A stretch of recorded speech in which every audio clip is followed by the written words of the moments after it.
Good morning. Here's breakfast. I have a latte.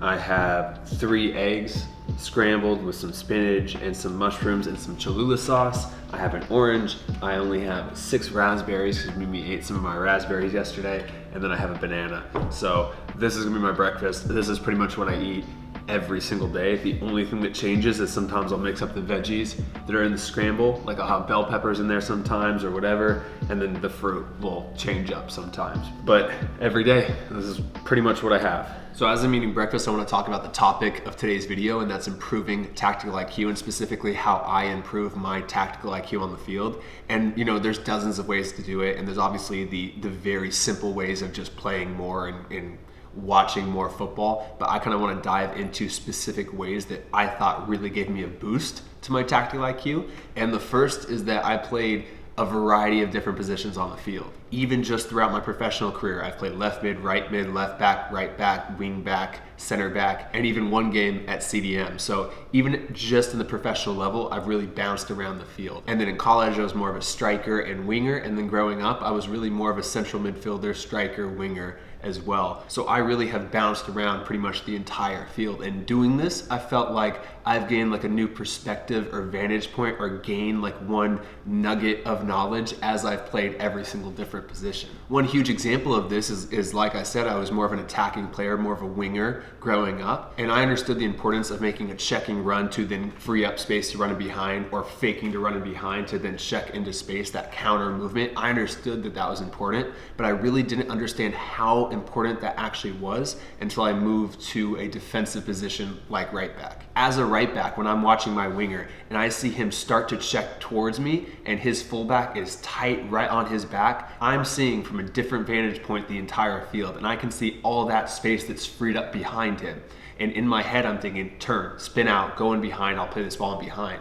And many times that winger won't do that, I won't recognize that. So then when I moved back to winger at the professional level for a few games, I knew immediately that when I would check and that fullback was tight on me, that now the space is behind, because I've seen this from a different view. And I've been the passer who wants that winger to check in behind. So immediately then I turn, I shift, and I run in behind and receive that ball with all that space now. So just playing those 2 different positions, I understand where the space is or what runs I should be making from now both positions. And I think it's just greatly improved my tactical IQ. And honestly, that's just one example. I've learned so many things from bouncing around the field and playing different positions.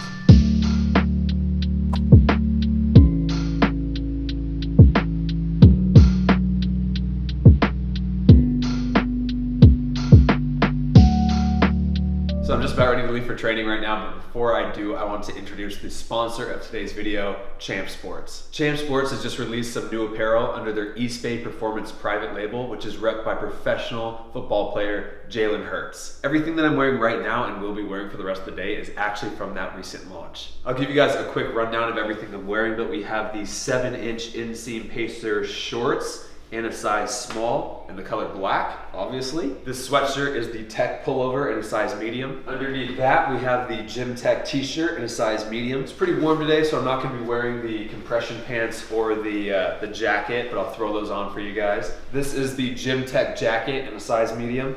I think you should go to training like that. Should I go to training like this? Mm-hmm. And then these are the compression tights in a size medium. Once again, all of this stuff that I'm wearing is from the East Bay Performance private label and is repped by Jalen Hurts. And Matt Sheldon. And Matt Sheldon. They also didn't have to do this at all, but they sent out some Nike Vapor Max shoes, and they sent out a new pair of boots for me, the new Vapors. So I'm excited to give these a little test run. I love everything they sent out because it fits great, it looks great. I can just go to training in this, I can do some yoga in this, I can work out in this, and it also has a ton of performance tech built into it. For example, both the Gym Tech jacket and the Gym Tech t-shirt have moisture wicking fabric, and they can stretch for ease of movement during activity. Like I said, all this stuff is comfortable enough to lounge around the house, but I also feel like I can get a great workout and everything. If you guys are interested in checking out the East Bay Performance private label, then click the link in my description. Big thank you once again to Champ Sports for sponsoring this video.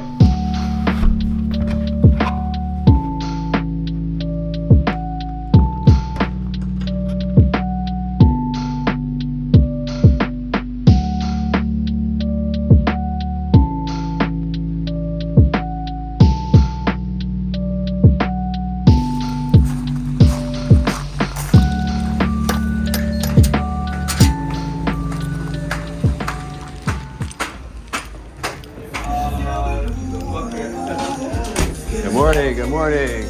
Good morning, Augie. How you doing? What's up, Ugo? Good morning, AJ. Pat. Good. How you doing? Good to see you.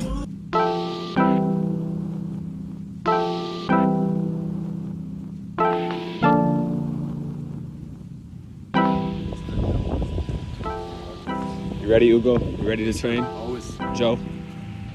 You ready?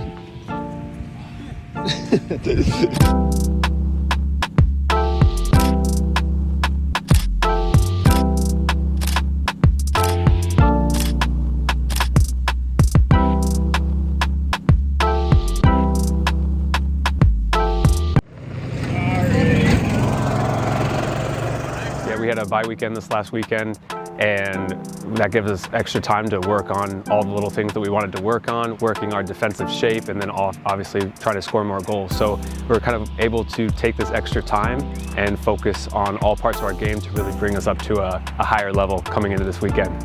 Yeah, I've been playing against Louisville for the last 4 or 5 years now, and they're always a top team in the USL. They're a high pressure team, they have a very high line, and they're always one of the toughest teams to play against in the league. I haven't played in front of the fans here since FC Tulsa, our home opener, so I'm extremely excited. Playing away from your home stadium is always hard, extra travel, you don't have the fan support, so it's fantastic to get back here this weekend, play in front of that atmosphere and have everybody there rooting for you again.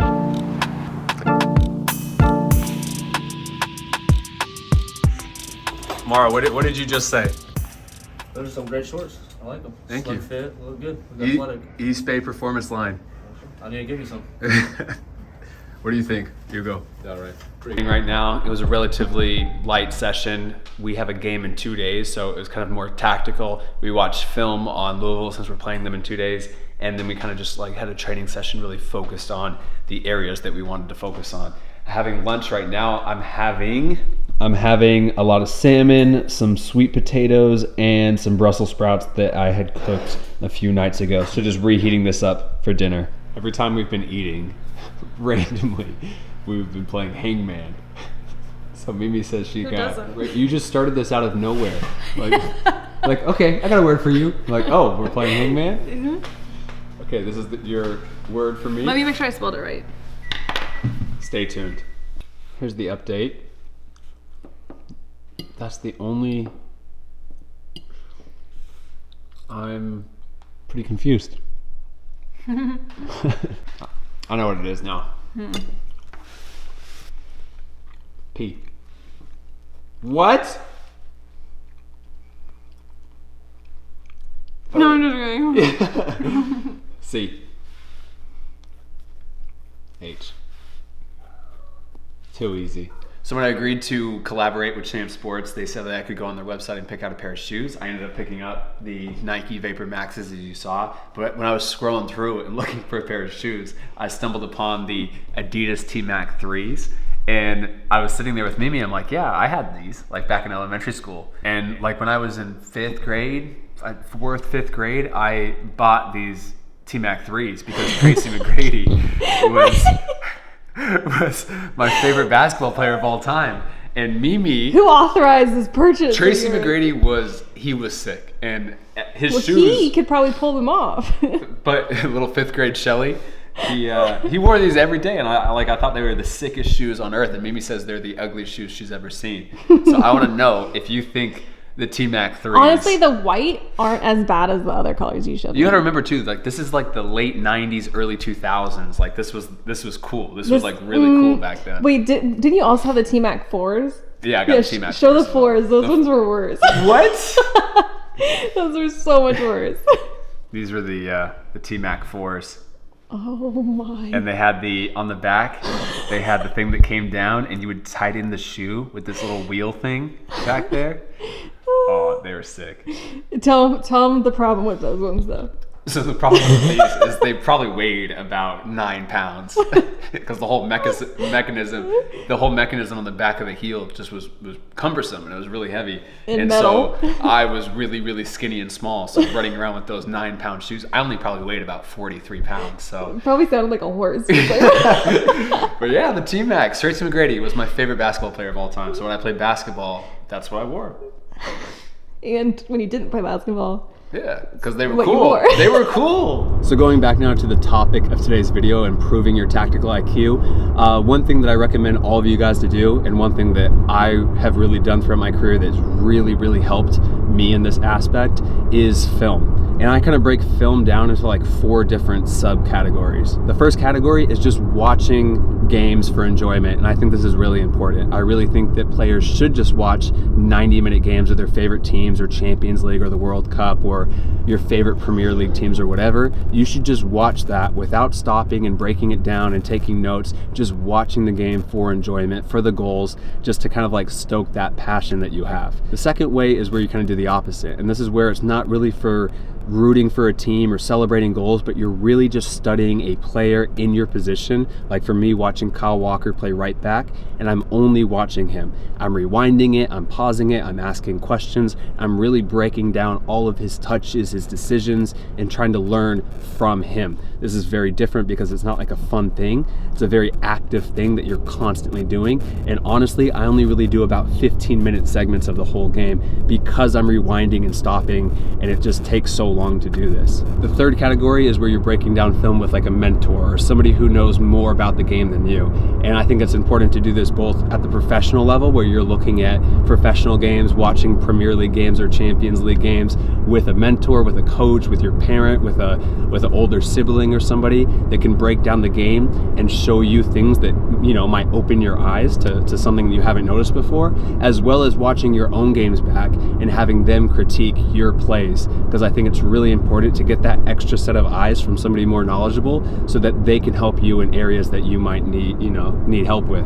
And then the fourth area of watching film, I think, is a personal thing, and I think that you need to take your games, your 90-minute games, and break it down to just your 10-15-minute segments of all of your offensive and defensive actions in the game. It's kind of like my every touch analysis that I post to YouTube.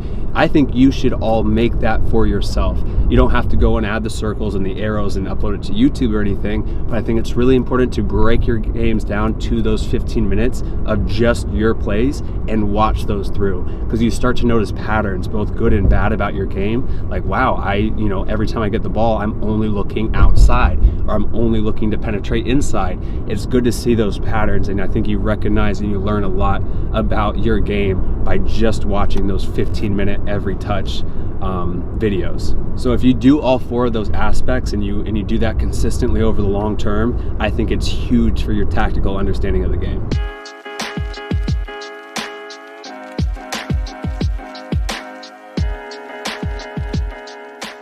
How's the performance line look? Performance-y. Good? Mm-hmm. Nice ease of movement? Moisture wicking? Go test it out in the ocean. So I have an interview starting in 2 minutes over Zoom with Juan Pablo. He runs the YouTube channel Rumbo A La Cancha, and it's this great YouTube channel that's all in Spanish, but it pretty much just covers football, very similar to mine. And I popped on, his channel looked great, and he asked if I could do a little interview with him. So this is gonna start in a couple minutes. Should be pretty laid back, but I'll give you guys a little snippet of it as well. Hola, me llamo Sheldon, y este es la entrevista. Have fun the way you're having fun when you're like 15, 16, 17, or even like 20 sometimes in some academies or clubs. Yeah, I think it's really important to like switch on and switch off really quick. It's either 100% switched on, improving, intense, screaming, yelling, everything that's full focus, and then all of a sudden, as soon as the whistle blows and you're getting a water break, you switch off for 30 seconds. You're laughing, you're making fun of one of your teammates. Whistle blows again, 100% switched on. And I think learning to do that and to be able to switch on and switch off really quickly is really important as you get older and older and push up higher and higher. I spent the last few hours editing up the 10 Things I Can't Live Without video, so I've just been on the couch editing that up. Now it is 6:05 in the evening, and Mimi and I are about to reheat dinner. Last night Mimi made some turkey skillet. What kind of veggies did you put in there? Bell peppers? So in that case, just onions and mushrooms. Oh my god, Shelby. No.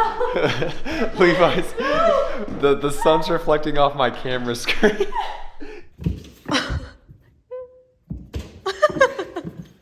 He's getting so close.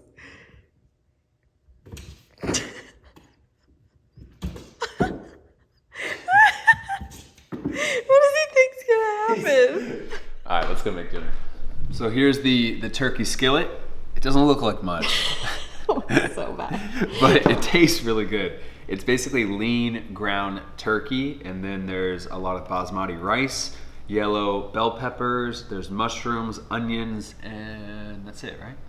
Guacamole. And Oh yeah. And then I put spices. the spices. And then we put a ton of guac in there as well. So having that, this is a big old bowl. And then we're gonna watch a little documentary tonight. Hopefully. I need more ideas for veggies, but I don't know what else to put in it. What else would you put in it? Before we spend about an hour trying to decide what to watch on whatever, it takes us an hour every single night. I want to answer that topic of the video again, building your tactical IQ, improving that. And I think the final thing that I'm going to talk about is playing under as many different coaches as you possibly can, and playing with as many high-level players as you possibly can. I think that every coach that I've had through my entire career, from when I was a little kid up until today, I've picked up something and learned something unique from one of those coaches. I think that every coach has kind of a focus or an expertise, whether they like to admit it or not, and I think that you can really learn something from that expertise or focus. I mean, for example, my first year as a pro with Orange County Blues, under the coach Barry Venison, the focus for me as a fullback and what I really took from that year was kind of like my longer range distribution out of the back, finding the striker into the pocket, finding the 10 in that space, finding the winger or the striker making the run into the channel, or looking for that cross-field switch to the opposite winger. When I was being coached by Preki, both at Sacramento Republic and St. Louis, the focus really was on those short, fast combinations, tiki-taka style play, and I think I just learned so much and improved so much about playing in those tight spaces with an overload of players. My confidence just improved so much in those areas. In the same exact way, whenever I train with other players, both in the off season and in season, you can pick up little things that every single player does. Whether that's going 1v1 with players like Chase Boone and Rubio in the off season, or if that's just learning little tiny soul roll movements with the ball from DaCosta at Tulsa. Wherever I've gone and played with high level players, I felt like I've always been able to watch and observe them and take one thing from their game and apply it to my game. So over the course of your career, if you can, try to play with as many different players as you can and observe their game and see what they do differently than you, and if you can apply it to your game, and then try to take nuggets of information from every coach that coaches you. It's gonna be perfect to watch a movie as well, because I'm in my East Bay performance line, which I can perform in, I can get a workout in, but I also, can lounge around and be really comfortable, Yeah. Are you cold? Should I put on my Gym Tech hoodie? Would that warm me up if you put on your jacket? Documentary that we decided that we're going to watch, The River, about I think a homeless encampment somewhere in the U.S. Not in the river. They're not fish. I remember loggers going door to door, and I remember people being Documentary was kind of boring, to be honest. A little average. I'm going to rate it a 5 out of 10. Do you agree, maybe? Yeah. Yeah. It is 8:55 at night. We're both going to do a little bit of reading. I'm reading a new book. No, you're finishing the other one. Reading a new book? Oh. What's wrong with you? Well, because you bought new books, so I thought you were talking about those. I'm reading a new book called Hyperion. An old book.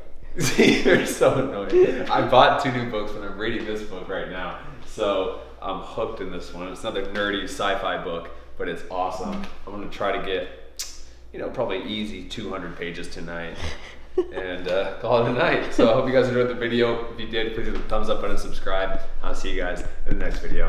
All right, guys. You good over there? Yeah, I didn't know which way to twist it. Yeah, I saw the camera. Well, your thing's broken. I know. I got to get a new lens. All right, guys. Peace. And cut.